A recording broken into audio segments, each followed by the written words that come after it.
Hey, friends, and welcome into the TexAgs Rewind presented by Specs, the 4-time Retailer of the Year. The Fan Show guys are here. Alex Schoonover's here. All right, friends, favorite part of the show. Schoonover, you go first.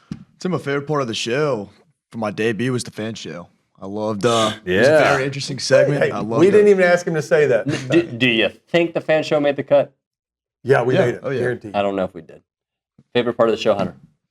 I'm going to go McGee. He's my boy. Okay. I love Stephen. Is that yours too, Roy? No, I'll go with Turner. Turner? Hey, he's just, JT? it's like drinking from a fire hose with that dude. But JT I and love Justin it. Timberlake, cool as can be. Matt Brownie? Aaron Torres. You're hoping he was on the show I swear to today. God. What did I tell you he wasn't on the show? Fan show was great. These guys are amazing. He was on the show. God, Aaron Torres is my favorite part of the show today. Here's who made the cut. Stephen Not McGee. Matt Browning. No, Bad Buddy didn't make the Come on, cut. we're doing it. Aaron Torres made the cut. Here it comes. Aaron Torres.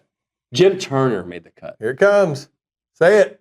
That's 3. Say it. There's 3. No, we're always at 4. Come on, say it. The Fan Show made the cut. Let's go. Check it. I'm very confident. I don't think that Concepcion, Craver, and even Bussy and Bethel Roman, I don't think any of these guys are going to have a problem getting open and creating plays. And then, in the backfield, I felt like last week especially, all 3 runners had explosive plays. And so I'm very confident. But I go back to, and I hate to harp on this, but the difference in these type of football games is really clean quarterback play.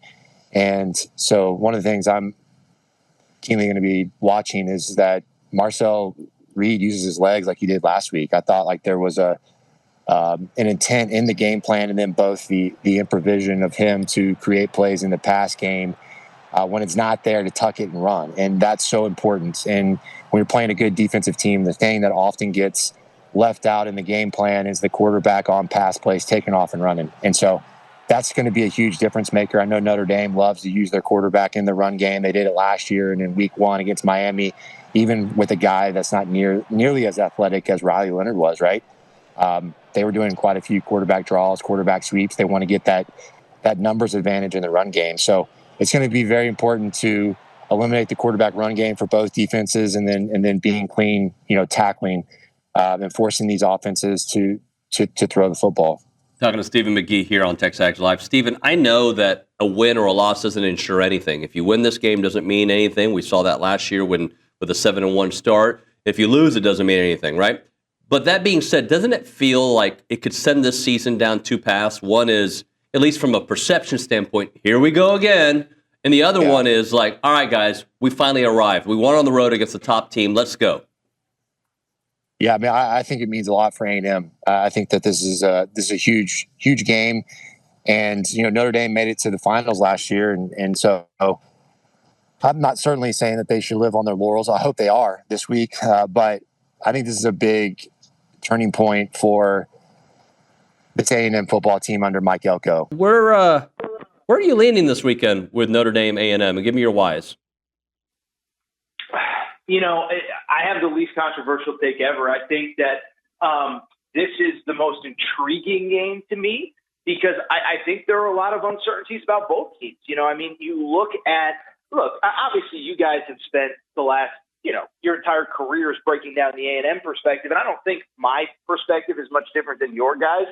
I wonder how much, Mike Elko was necessarily, I guess, my take on A&M is it feels like Mike Elko was using week 1 and week 2 almost as like NFL preseason games, get Marcel Reed some reps, kind of get him in rhythm with that new wide receiver core.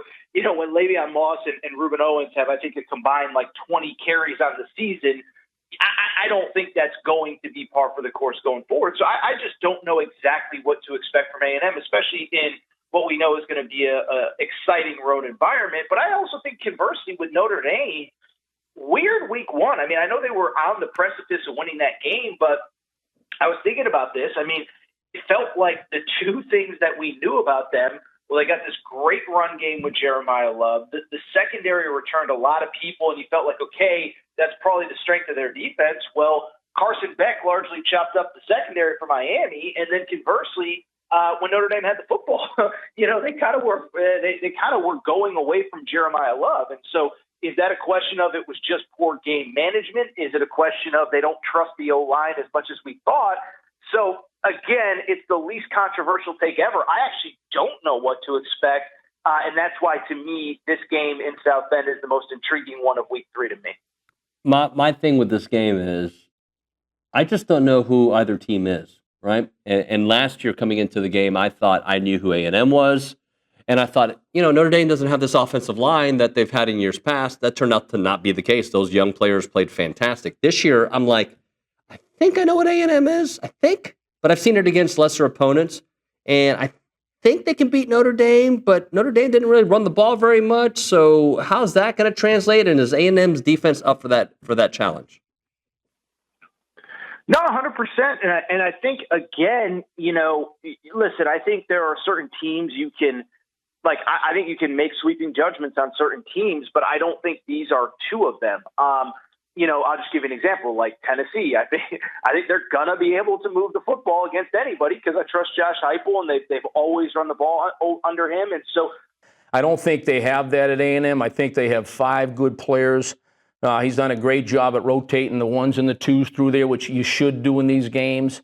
If I compared our offensive line to their offensive line, our situation to their situation, I would rather be in their situation. I think you know more about Notre Dame right now, even though they did have a bye week and everybody's squawking about that. I don't think that bothers them. I think it's actually good for them because they were tested by a great team. It was a great football game. I think they know a lot more about themselves. I think Notre Dame knows a lot more about Notre Dame than we know about A&M. So, to answer your question, I think they've done well. I don't think they've done as well as you'd like to see early. I listen to you talk, and I listen to Billy and everybody on the radio. And, nobody's said in their ways that, hey, we're off and running. Everybody's got questions. And that's always the way it is. I understand that. And that's what makes it interesting. But how they perform on Saturday night, they're going to play against a good defensive line from Miami, really good defensive line, I think. Now, having said that, do I think that Notre Dame did a great job in the game against Miami, game planning it and all that? I don't think they did. And I don't throw criticism out lightly, but I don't think they did. I think if they could do it over again, they would have ran the ball a lot more. Statistically, they had 3.3 yards. They had 3.3 yards a rush. And their tailback, they didn't give him the ball. He had 6 rushes for 45 yards. So you're talking about 6 yards a carry. And I think if they could have done it over again, I think if you run the ball more in that game, I think you win that game against Miami. Because the other big thing for them against Miami was they turned the ball over twice. Miami didn't turn the ball over at all. That's a huge part of that football game. The narrative is the ultimate goal is to get to the playoff. This game, if we look at solely eye test, now granted, I'm going to admit I know Notre Dame had played a tough opponent their first week, but they did look beatable, right? They do look beatable. Where there are teams on our schedule that we thought were going to be maybe easy wins that are now looking much more difficult. Yep. So we've got a tough road to hoe going down the road. So this is an important game to go in. If we can go in there and pull out a win on the road, we changed the narrative, number one, of we can't win on the road. We build some momentum and become a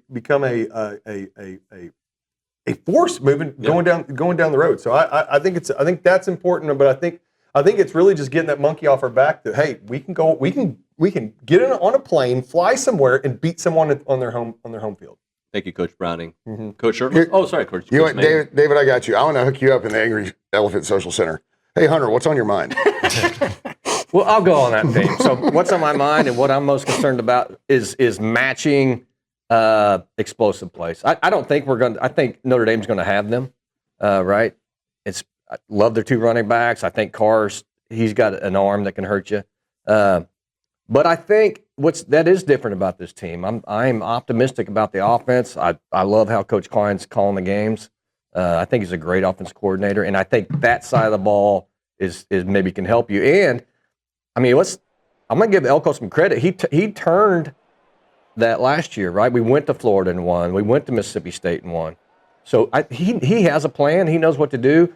We had some bumps, right, at South Carolina and Auburn, but we were blown out second half at South Carolina, but that Auburn game down 21-0, they come back. So most of them have been there, right? And they know what it's going to take. But even the new guys, they may be new to our team. Casey Concepcion, this is his third year of college football, right? Mario Craver went on the road all over the SEC last year. All right, guys, you've done the close before. Let's let Scoon over do the close. Tell the people what to do, Scoons. No, come on, don't screw this up. I He's destroyed got to look at notes. Bro, I destroyed it last week. Tell the people what to do. Come on. What do you think the people got to do? What? Like, comment, subscribe.